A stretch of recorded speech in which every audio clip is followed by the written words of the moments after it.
अब हम वापस अपनी पुस्तक की तरफ आते हैं। मैं सबसे पहले एक आपसे संक्षिप्त में ये जानना चाहता हूँ कि आपने इस बुक में एस्टेब्लिश क्या करा है कि गुर्जर देश कहाँ था, क्या था, कब था? बिल्कुल इसी तरह की चीजें एस्टैब्लिश की है। अगर गुर्जर देश कहाँ था के प्रश्न पर आए तो मूल रूप से दक्षिणी राजस्थान के भाग और उत्तरी गुजरात के भागों को मिलाकर जो कंटिजियस एरिया बनता था, ये इतिहास में करीब करीब हर समय गुर्जर देश कहलाया है। समय के साथ जब जब जिस राजनीतिक शक्ति ने इस क्षेत्र पर शासन किया, अगर उनके पॉलिटिकल फॉर्च्यून्स अच्छे हुए, जबरदस्त उत्थान हुआ, तो राज्य उस अनुसार बढ़ा। ठीक है। और जब राज्य बढ़ा तो उसी अनुसार एक बड़े क्षेत्र को गुर्जर देश माना जाने लगा। शायद उतनी गहराई से नहीं, लेकिन फिर भी माना जाता। अगर हम ये पैरेलल ड्रॉ करना चाहें तो क्या ये किसी और राज्य के साथ हमें देखने को मिलता है? जैसे मेवाड़ था, मेवाड़ एक टाइम पूरे राजस्थान पे वो कर रहा था, तो क्या उस टाइम पूरे राजस्थान को मेवाड़ कहा जाता था या ऐसा कुछ और किसी राज्य के साथ होता था? वो भी एक बार। तो इसके उदाहरण आप देख सकते हैं गौड़ और द्रविड़ शब्द में। ठीक है। इतिहास में आप देखें तो राजनीतिक रूप से गौड़ जो है ये आपको पश्चिम बंगाल और आज का जो बांग्लादेश है उसके कुछ क्षेत्र मिलाकर गौड़ देश कहलाता था। लेकिन वहीं जब गौड़ देश से पाल साम्राज्य का उत्थान होता है तो तब आपको उत्तर भारत के एक बहुत बड़े हिस्से को गौड़ कहते हुए ग्रंथ दिखाई देते हैं। अच्छा। पहचान का एक्सपेंशन हो जाता है। इसी तरह से जब आप 10वीं सदी तक के ग्रंथों में देखते हैं कि द्रविड़ या दक्षिण जो शब्द है उनसे एक बड़े एरिया को इंगित किया गया है। लाट शब्द से पहले इतिहास में एक बड़े क्षेत्र को इंगित किया गया है और फिर समय के साथ लाट शब्द से ही एक छोटा क्षेत्र समझा गया है। ये मोस्टली साउथ सेंट्रल और ईस्टर्न गुजरात का जो क्षेत्र है आज का, उससे पहले लाट देश कहा जाता था। तो उस अनुसार समय के साथ एक कॉन्ट्रैक्शन और एक्सपेंशन आपको दिखता है based on what kind of political power is sitting in the area. वो अगर बहुत स्ट्रांग है तो एक बड़े क्षेत्र को वो नाम मिल जाता है, अगर वीक हो गए तो वापस उसी ओरिजिनल एरिया को आप उस तरह का नाम देते हैं। तो अब आज अगर ये उदाहरण मैंने पुस्तक में भी दिया और शायद पहले भी कुछ पॉडकास्ट में कहा है कि आप अमेरिका है, अगर वो किसी कंटिजियस लैंड को कनाडा या कहीं पर वो करते हैं अक्वायर लैंड जिस भी तरीके से, तो 150 साल बाद जब मैं उस क्षेत्र में जाकर खड़ा होऊंगा, मैं कह सकता हूँ कि मैं अमेरिका में हूँ। अगर हम उससे किसी को आपत्ति चले जाए तो ये तो फिर सच भी है ना, बिल्कुल। पहले अमेरिका खाली इस क्षेत्र को कहा जाता था जो राइट साइड में था। बिल्कुल। तो ज्योग्राफिक कॉनोटेशन हमेशा अप टू द किलोमीटर बस उसी क्षेत्र को कहा जाएगा ऐसा नहीं होता था। ये पूरे इतिहास में होता आया है कि उस क्षेत्र की साइज, उस पहचान की, उसका जो आकार है वो घट बढ़ सकता है रूलिंग अथॉरिटी के हिसाब से। लेकिन एक कोर एरिया जो है वहां वो नाम हमेशा रहता है। और गुर्जर देश के केस में यही हुआ है कि दक्षिणी राजस्थान और उत्तरी गुजरात के जो क्षेत्र हैं, मेवाड़, पाटन, ये सारे एरियाज, भीनमाल, जालौर, तो इन सब क्षेत्रों को लें तो ये गुर्जर देश में बिल्कुल इस नाम के ओरिजिन की लेकिन हमें कोई वो नहीं मिलती है, जहां तक मेरे को आपकी पुस्तक समझ गया है कि कहाँ से ओरिजिनेट हुआ, ऐसा कुछ हमें अभी किसी ग्रंथ में नहीं मिला है। हाँ, ये किसी ग्रंथ में नहीं मिला है, लेकिन अगर आप इसकी एटोमोलॉजिकल देखें व्युत्पत्ति किस प्रकार है, तो लगभग 18वीं 19वीं सदी में शब्द कल्पद्रुम की रचना की गई राजा राधाकांत देव द्वारा,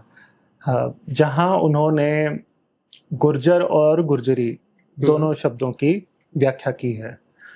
और उस व्याख्या में उन्होंने स्पष्ट किया है धातु जो है ज्र धातु उसके अर्थ को पकड़ा है और गुर धातु को पकड़ा है, उसके अर्थ को लिया है। तो उस तरह से जो उन्होंने अर्थ दिया है वो ये बनता है कि शत्रु के घात से, प्रहार से घायल हुआ, बूढ़ा हुआ जो देश है वो गुर्जर देश है। और फिर देश की व्याख्या करने के बाद फिर वो कहते हैं कि इतिवत देशस्थ जने लक्षण एयम ज्ञेत, यानी इस देश के रहने वाले लोगों के लक्षण इस प्रकार हैं। और फिर वो लक्षण बताकर कि कलिंग साहसिका इतिवद्देशस्थ जने, तो इस तरह से कि बहुत चतुर और साहसी लोग होते हैं। तो कहने का अर्थ ये हुआ कि जब गुर्जर की परिभाषा करनी थी, पहले उन्होंने जो तकनीकी रूप से धातु वगैरह पकड़ के उस क्षेत्र को परिभाषित किया है, फिर बताया है इतिवत देशस्थ जने, इस देश के रहने वाले लोगों के ऐसी ऐसी क्वालिटीज है। तो गुर्जर उन्होंने उस देश के रहने वाले लोगों को बताया। जब गुर्जरी की परिभाषा आती है वहां भी उन्होंने लगभग उसी तरह से डिफाइन किया है, और ये भी कहा है गुर्जर देश वासिनी अतो गुर्जरी के इतिकेचित, यानी वो गुर्जर देश में वास करती है, गुर्जरी की बात कर रहे हैं, वो स्त्री जो गुर्जर देश में वास करती है, अतो गुर्जरी इतिकेचित, इसलिए उसे गुर्जरी कहा जाता है। फ्लो ऑफ आइडेंटिटी जो है वो प्लेस से पीपल की ओर जा रहा है। अच्छा। और अगर हम इसे, चूंकि ये 18वीं 19वीं सदी का ग्रंथ है, आप सोच सकते हैं कि थोड़ा लेट हो गया।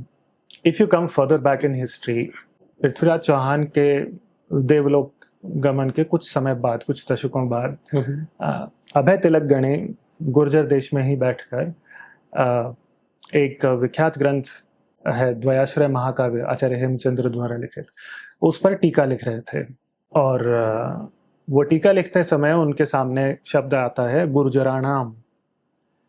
ये एक तरह से it's a plural for people, जैसे मैं कहूँ अमेरिकन्स, इंडियंस, ओके, तो उस तरह से गुर्जर्स, वो आप संस्कृत में उसे गुर्जराणाम कहा गया है। ठीक है। तो अब वो कहते हैं, वो व्याख्या कर रहे हैं कि गुर्जराणाम का अर्थ क्या है। टीका लिखते समय अभय तिलक गणी गुर्जर देश में ही बैठे हैं, तो वो कहते हैं गुर्जराणाम गुर्जर देशोद्भव नृणाम। अर्थ ये हुआ, नृणाम से लोग, मेन, प्लूरल, जो लोग गुर्जर देशोद्भव, गुर्जर देश को बिलोंग करते हैं, उसमें पैदा हुए, उसके मूल निवासी हैं, उसके नागरिक हैं, गुर्जर देशोद्भव नृणाम, उन लोगों को गुर्जर कहा गया। देश से पहचान निवासियों को लग रही है, किसी जाति जनजाति का कोई कॉन्टेक्स्ट नहीं है, कोई उल्लेख नहीं है। गुर्जर देश की परिभाषा या गुर्जराणाम की परिभाषा अभय तिलक गणी से बेहतर मुझे नहीं लगता कि उससे ज़्यादा जातीय महासभाओं की क्रेडिबिलिटी होगी कि गुर्जराणाम की परिभाषा क्या है। जितनी ज़्यादा ऑथेंटिसिटी आप अभय तिलक गणी को देंगे, उससे ज़्यादा और किसी की हो नहीं सकती। कौन से ईयर बताया आपने? 13वीं सदी का आरंभ के अराउंड है ना? 13वीं सदी का आरंभ, यानी पृथ्वीराज चौहान के देवलोक गमन के कुछ ही दशकों बाद की स्थिति है। ठीक ठीक, मेक तो सेंस। इस तरह की स्थिति है। और उसके अलावा आप और पीछे जाएं तो कुवलय माला 8वीं सदी के मध्य में लिखी गई, ये भी गुर्जर देश में जालौर में लिखी गई। उद्योतन सूरी, इस ग्रंथ में क्या हुआ है कि प्रांतों के नाम आए हैं, एक पूरी सूची आती है, और फिर उस प्रांत के निवासी जो हैं उन्हें किस तरह पुकारा जाता है वो नाम आए हैं। सेंधवे, मारवे, लाटे, कन्नाडे, कोसले, इस तरह के मागधे और इस तरह से कई नाम दिए हैं। तो ये नाम कैसे निकले, ये उन लोगों को कहा गया है। सिंधु देश के निवासी को सेंधवे कहा है, मारवे मरुदेश के निवासी को या मारवाड़ के निवासी को कहा गया है, लाटे लाट देश के निवासी को कहा गया है, कन्नाडे कर्नाट देश के निवासी को कहा गया है। आज का जो कर्नाटक राज्य है मूल रूप से वही शब्द है। और इसी तरह से गुज्जरे कहा गया गुर्जर देश के निवासियों को। तो इस प्रकार से ये स्थिति है कि पहचान जो है स्थान से उसके निवासियों को लगी है। और ये कोई अजीब बात नहीं है अक्षय, पूरे इतिहास का जो पैटर्न है, जो मानक है, जो ढर्रा है, वो यही है बिल्कुल, कि स्थान की पहचान उसके लोगों को लगती आई है। हम भी इंडिया से इंडियंस कहलाते हैं, और इसी तरह से बाकी सब जगह है। इतिहास में आप देखें तो राजाओं को भी, ये बात केवल लोगों तक सीमित नहीं है, लाट देश का राजा लाटेश्वर कहलाता था। अजमेर के जो चौहान थे उन्हें सपादलक्षीय राज कहा जाता था, क्योंकि सपादलक्ष राज्य के राजा थे। कौशल देश के राजा को कौशलेंद्र कहा जाता था। तो इस प्रकार की स्थिति है। ये it is not an exception, it was the norm of that era. तो इसमें कोई अटपटी बात नहीं।